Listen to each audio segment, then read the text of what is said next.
Magandang araw mga bata! Kumusta kayo ngayon? Handa na ba kayong matuto? Ang ating aralin sa araw na ito ay Filipino. Ngunit bago nating talakayin ang ating aralin, tayo muna'y manalangin. Iyuko ang mga ulo, ipagdikit ang kamay at tayo'y manalangin. Ama namin, kami po ay nagpapasalamat sa binigay mong panibagong araw upang kami matuto. Patawad, Ama, sa aming mga nagawang kasalanan. Naway gabayan niyo po kami sa aming pang-araw-araw na gawain. Sa pangalan ni Jesus, Amen. Ngayon, ang ating aralin ay uri ng pangalan. Ulitin niyo nga mga bata, uri ng pangalan. Bago nating talakayin ang ating aralin, tayo muna ay mayroong kwento. Kailangan niyong pakinggan ang kwento. Atin munang isa-isahin ang talasalitaan. Pag sinabing talasalitaan, ito ay ang mga salita na inyong mababasa sa ating kwento para mamaya inyong alam ang kanilang kahulugan. Ang una ay panganay. Pag sinabing panganay, ito ay unang araw, unang anak sa isang pamilya. Ulitin ko, pag sinabing panganay, ito ay unang anak sa isang pamilya. Marahil ang ilan sa inyo ay panganay at ang ilan ay bunso. Pag sinabing bunso, ito ay ang huling anak sa pamilya. Ang susunod ay takdang aralin. Pag sinabing takdang aralin, ito ay asignatura o araling bahay. Diba kayo din ay may mga takdang aralin na inyong ginagawa sa inyong bahay? Ang susunod ay sulsi. Ulitin nyo nga, sulsi. Pag sinabing sulsi, ito ay tahi. Ang inyong ina ay marunong magsulsi o manahi. Okay? Susunod, gawaing bahay. Ang gawaing bahay ay mga trabaho na dapat gawin sa loob ng bahay. Ang gawaing bahay ay kalimitang ginagawa ng inyong mga ina, tulad ng paglalaba, pamamalansya, pagwawalis, paghuhugas ng plato. Yan ay mga gawaing bahay. Magaling mga bata. Ngayon, inyong pakinggan ang kwento at alamin kung ano ang mga gawain ng isang ina. Ulitin ko, pakinggan ang kwento at alamin kung ano ang mga gawain ng isang ina o gawain ng inyong mga mami or mama. Okay? Ang pamagat ng ating kwento ay ang galing ni mama. Ulitin nga ninyo ang pamagat ng kwento, ang galing ni mama. Simula na tayo sa ating kwento. 6:00 na ng hapon, kararating ko lang mula sa paaralan. Ako si Marie, panganay sa 3 magkakapatid.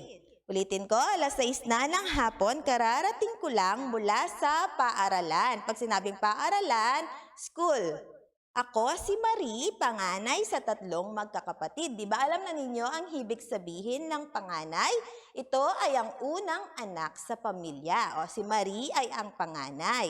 Ayan si Marie, galing siya sa paaralan. Sunod. Kararating lang din ni Mama galing sa opisina at dinatnan ko siyang nagluluto habang suot pa ang uniforme sa trabaho.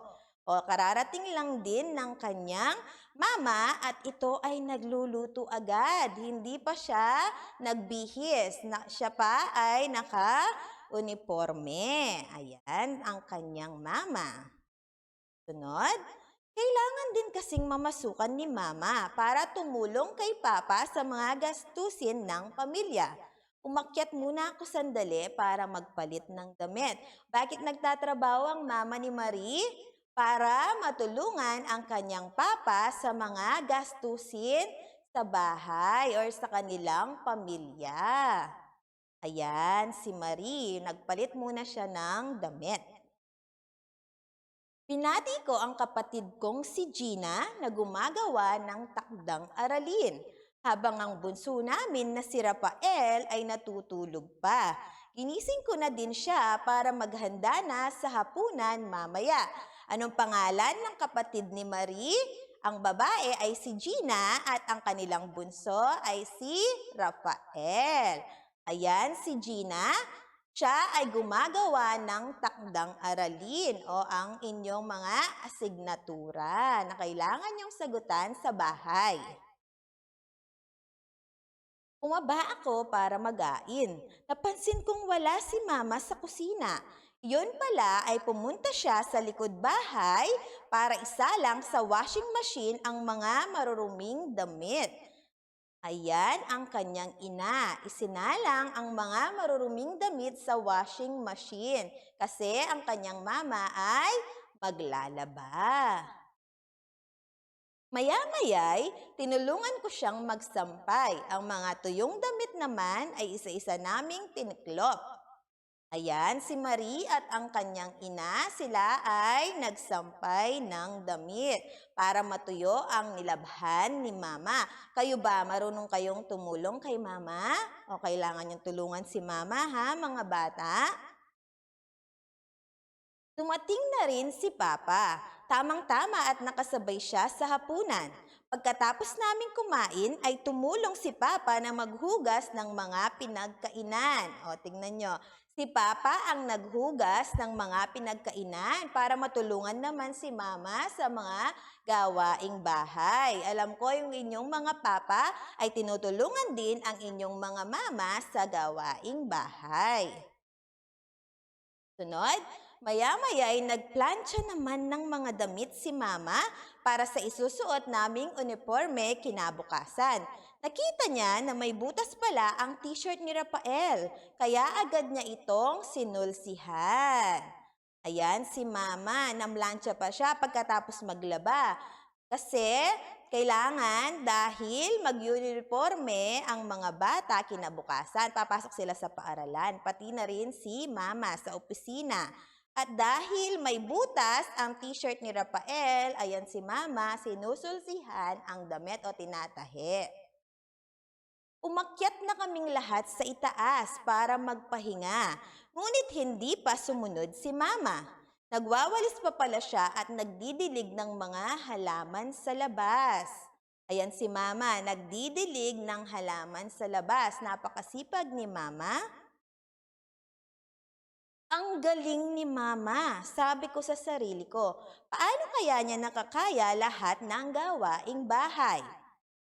O yan, ayan si Mama, para siyang isang superhero. Kasi lahat kaya ni Mama, lahat ng gawaing bahay na pagsasabay-sabay ni Mama. Ang galing ni Mama. Ganun talaga ang maging isang ina. Ginagawa ko ang lahat para sa inyo dahil mahal ko kayo. Ang sabi ni Mama sabay yakap sa akin. Ayan si Mama. Kayakap niya si Marie. Ganun talaga ang maging isang ina. Ginagawa ko ang lahat para sa inyo dahil mahal ko kayo. Ganyan din ang inyong mga ina. Ginagawa ang lahat para sa inyo. Kayang pagsabayin ang pagtatrabaho at ang mga gawaing bahay dahil mahal kayo ng inyong mga ina, ng inyong mga mama, ng inyong mga mami. Kaya mga bata, dapat ay laging magpasalamat sa inyong mga ina at mahalin nyo sila ng buong puso. Maliwanag ba mga bata? Magaling! Salamat sa pagkikinig sa ating kwento. Ngayon, tayo'y dumako sa ating aralin. Ang ating aralin ay uri ng pangalan. Ulitin natin, uri ng pangalan. Ito muna ang mga halimbawa. Tignan at basahin. Yan ang unang larawan. Siya ay isang presidente. Sino ang presidenteng ito? Siya ay si Rodrigo Duterte. Ulitin ko, siya ay isang presidente. Ang pangalan niya ay Rodrigo Duterte. Magaling. At ang sumunod na larawan, ito ay isang bansa. Ano ba ang pangalan ng bansang ito? Ito ay ang ating bansang Pilipinas. Ulitin ko, ito ay bansa at ito ay ang Pilipinas. Sumunod. Ito ay isang bulaklak at ang pangalan ng bulaklak na yan ay Sampaguita. Isang bulaklak at ang pangalan ay Sampaguita. Sunod, ito ay isang sabon at ang pangalan ng sabon ay Safeguard. Yan ang inyong sabon. At ang sumunod na larawan, ito ay isang paaralan. At ang pangalan ng paaralan na yan ay ang ating paaralan, ang Neverland Christian School. Diba? Dito kayo nag-aaral.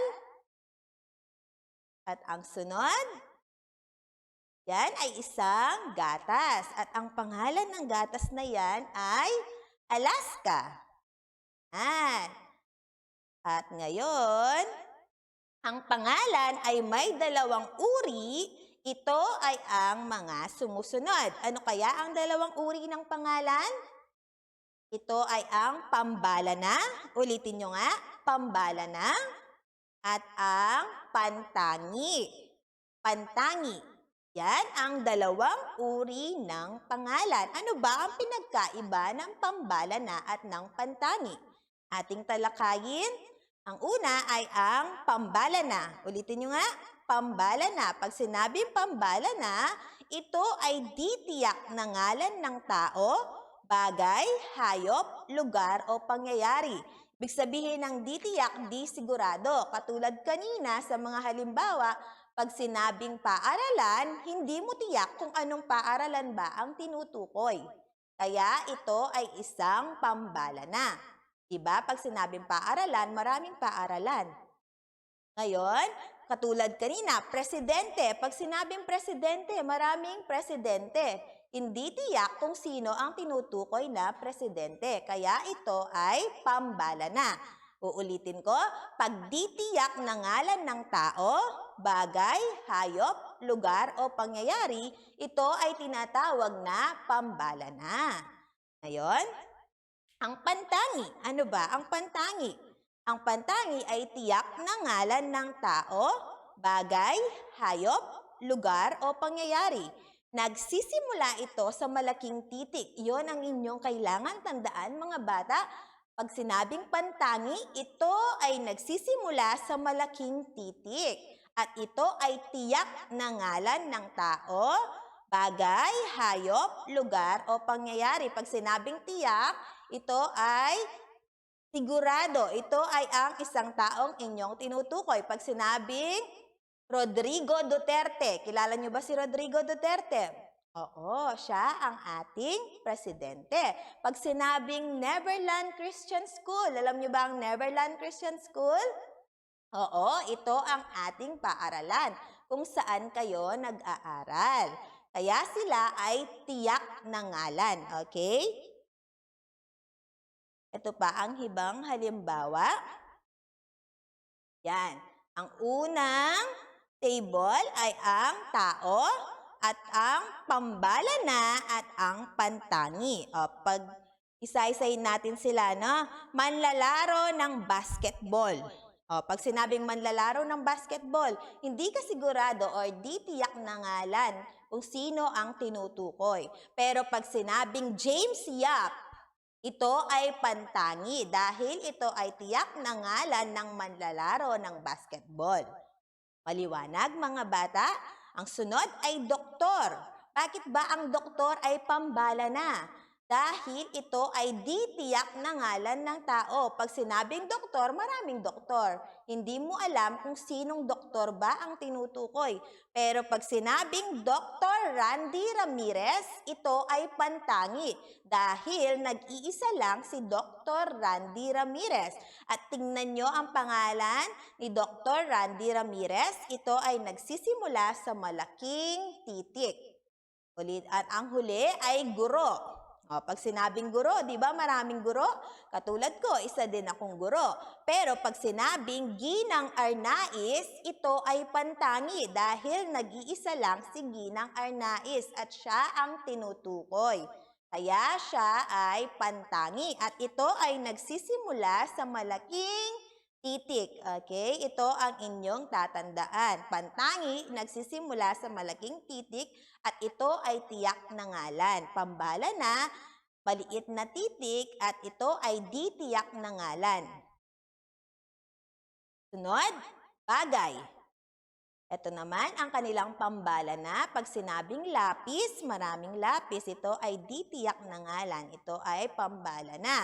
Pero pag sinabing Mongol, ito ay pantangi dahil ito ay nagsisimula sa malaking titik at ito ay tiyak na ngalan ng bagay. Pag sinabing ballpen, hindi tiyak na ngalan, kaya ito ay pambala na. Pag sinabing HBW, ito ay tiyak na ngalan ng ballpen, kaya ito ay pantangi. Pag sinabing kotse, ito ay pambala na kasi hindi sinabi ang tiyak na ngalan ng kotse. Pero pag sinabing Honda, ito ay pantangi dahil ito ay tiyak na ngalan ng bagay at ito ay nagsisimula sa malaking titik. Okay? Sunod. Hayop. Pag sinabing pusa, maraming pusa. Ito ay di tiyak, kaya ito ay pambala na. Pag sinabing muning, ito ay ngalan ng pusa. Kaya ito ay pantangi at ito ay nagsisimula sa malaking titik. Pag sinabing kabayo, ito ay di tiyak na ngalan ng hayop. Pero pag sinabing Marcus, ito ay tiyak na ngalan ng kabayo, kaya ito ay isang pantangi at nagsisimula ulit ang pangalang Marcos sa malaking titik. At ang huli ay ang aso. Pag sinabing aso, ito ay pambala na dahil ito ay di tiyak na ngalan ng hayop. Pag sinabing bantay, ito ay pantangi dahil ang bantay ay tiyak na ngalan ng aso at ito ay nagsisimula sa malaking titik. Magaling mga bata. Naman, lugar o puok. Pag sinabing gusaling pamilihan, ito ay pambala na kasi di tiyak na ngalan ng gusali. Pag sinabing mega mall, ito ay pantangi kasi ito ay tiyak na ngalan ng lugar at ito ay nagsisimula sa malaking titik. Pag sinabing parke, ito ay pambala na kasi ito ay di tiyak na ngalan ng lugar. Pag sinabing luneta, ito ay pantangi kasi ito ay tiyak na ngalan at nagsisimula sa malaking titik. Pag sinabing probinsya, ito ay di tiyak na ngalan ng lugar. Pero pag sinabing Laguna, ito ay pantangi dahil ito ay tiyak na ngalan ng isang lugar at nagsisimula sa malaking titik. Ang huli ay ang pangyayari. Ang pambala na ay mga pinagdiriwang. Hindi naman tiyak kung ano ba ang mga pinagdiriwang.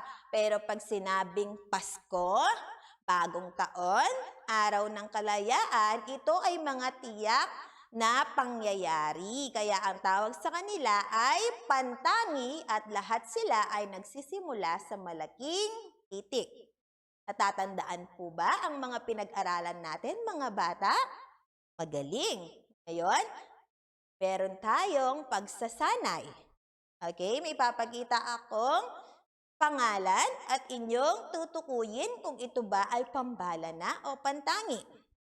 Ang una ay Dr. Jose Rizal. Tingnan ninyong mabuti ang pangalang Dr. Jose Rizal. Ito ay nagsisimula sa malaking titik. Ano ba ang Dr. Jose Rizal? Pambala na o pantangi?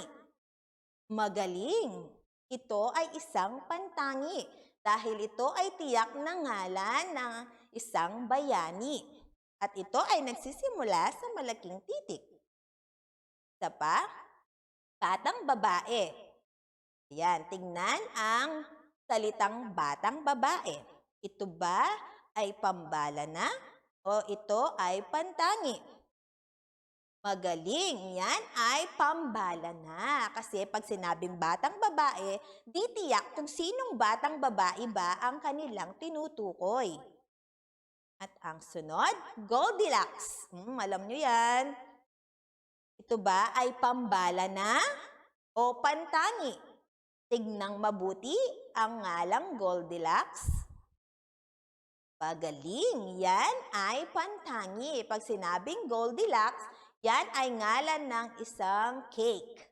At ito ay nagsisimula sa malaking titik. Sunod, Adidas. Ito ay pantangi. Kasi ito ay nagsisimula sa malaking titik at ito ay tiyak na ngalan ng sapatos o damit, Adidas. Ngayon, inyong buksan ang inyong aklat sa pahina 75 at ating sagutin ang sumusunod. Ulitin ko, buksan ang inyong aklat sa pahina 75 at ating sagutin ang sumusunod. Ito ay ang pagsasanay na nasa titik B. Isulat ang pambala ng salita ng mga sumusunod. Kailangan nating isulat ang pambala ng salita ng mga sumusunod. Pag sinabing pambala na, ito ay ang ditiyak na ngalan. Okay? Susulat natin ang ditiyak na ngalan ng sumusunod. Ang una ay Hershey's. Pag sinabing Hershey's, ano ba ang pambala ng salita ng Hershey's? Magaling! Ito ay tsokolate. O inyong isulat ang salitang tsokolate sa patlang. Magaling mga bata. Ang susunod ay Pampanga. Pag sinabing Pampanga, ano ba ang pambala ng salita ng Pampanga? Magaling! Ito ay probinsya. Isulat ang probinsya sa patlang. Magaling mga bata. Ang susunod na bilang ay Adidas. O, pag sinabing Adidas, ano ba ang pambala ng salita ng Adidas? Magaling! Ito ay sapatos. Isulat ang salitang sapatos sa patlang. Sunod, Naiya. O, pag sinabing Naiya, ano ba ang pambala ng salita ng Naiya? Magaling, yan ay isang airport. Isulat ang airport sa patlang. Sunod, Dr. Cortez. Pag sinabing Dr. Cortez, ano ba ang pambala ng salita ng Dr. Cortez? Magaling, siya ay isang doktor. Isulat ang doktor sa patlang. Sunod, Amerika. Pag sinabing Amerika, ano ba ang pambala ng salita ng Amerika? Ang Amerika ay isang magaling bansa. Isulat ang bansa sa patlang. Sunod, Toyota. Pag sinabing Toyota, ano ba ang pambala ng salita ng Toyota? Magaling! Yan ay kotse. Pag sinabing Toyota, ang pambala ng salita ay kotse. Isulat ang kotse sa patlang. Pangwalo, Goldilocks. Pag sinabing Goldilocks, ano ba ang pambala ng salita ng Goldilocks? Magaling. Yan ay isang cake. Isulat ang cake sa patlang.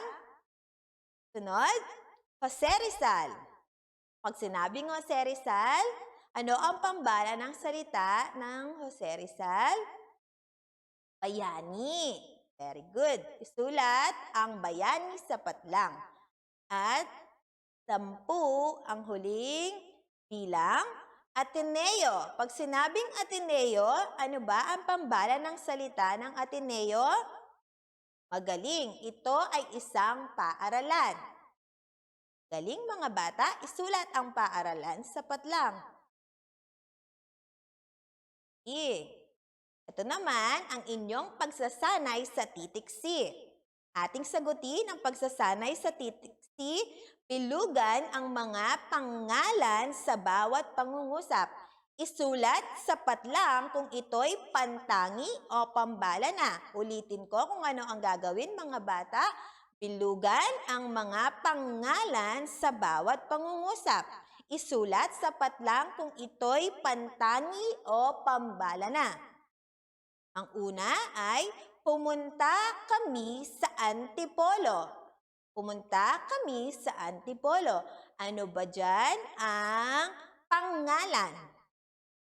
Magaling ang salitang Antipolo.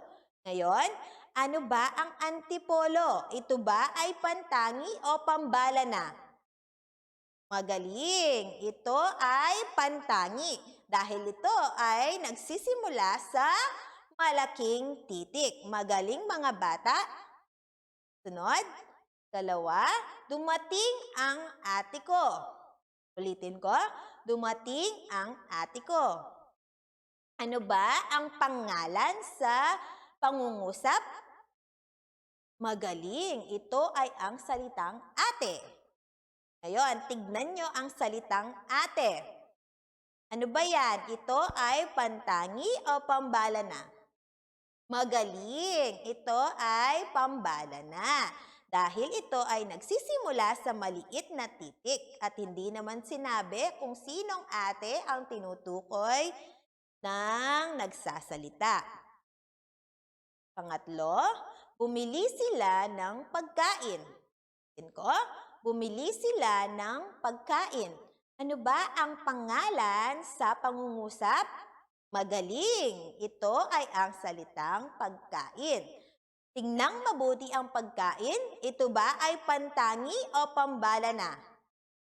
Magaling. Siya ay pambala na.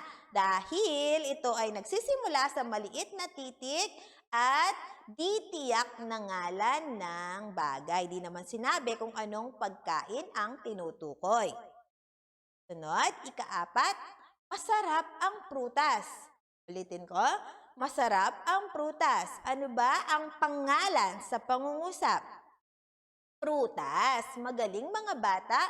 Ngayon, tignan ang prutas. Ito ba ay pantangi o pambala na? Magaling. Ulit, ito ay pambala na. Dahil nagsisimula sa maliit na titik at ito ay di tiyak na ngalan ng prutas. Di naman sinabi kung anong prutas ang tinutukoy. At ang huli, panglima, magaling sumulat si June.